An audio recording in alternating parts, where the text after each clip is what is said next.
Alors, vous savez, s'il y a un sport qui nécessite une puissance cardiovasculaire, c'est bien le ski de fond.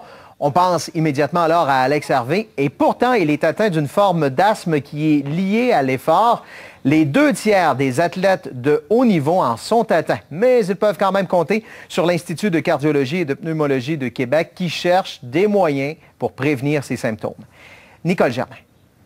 Pékin 2008, Marie-Hélène Prémont abandonne la compétition à la suite d'une crise d'asthme inexpliquée. On estime que 2 athlètes sur 3 développent des problèmes respiratoires, alors que dans la population en général, ce taux est à peine d'1 personne sur 10. Parce qu'ils font un entraînement d'intensité très élevé, et puis ils le font de façon répétitive à chaque semaine. Ils sont exposés à l'air ambiant, puis aux allergènes, puis aux facteurs irritants, beaucoup plus qu'une personne normale.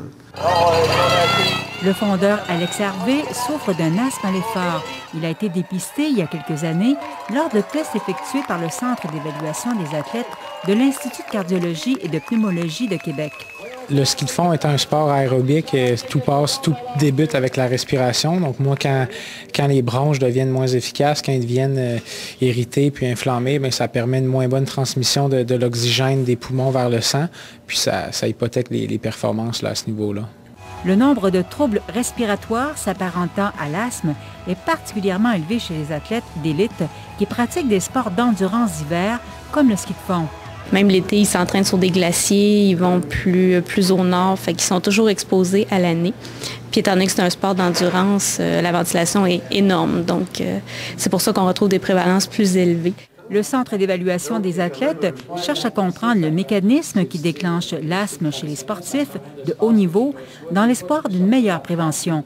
Demain, Alex Hervé s'apprête à faire son 50 km et le temps sera idéal. Le gros problème pour moi en ski de fond, c'est quand c'est très froid et sec. Donc à 10-15 degrés, mes bronches sont contentes. Nicole Germain, Radio-Canada, Québec.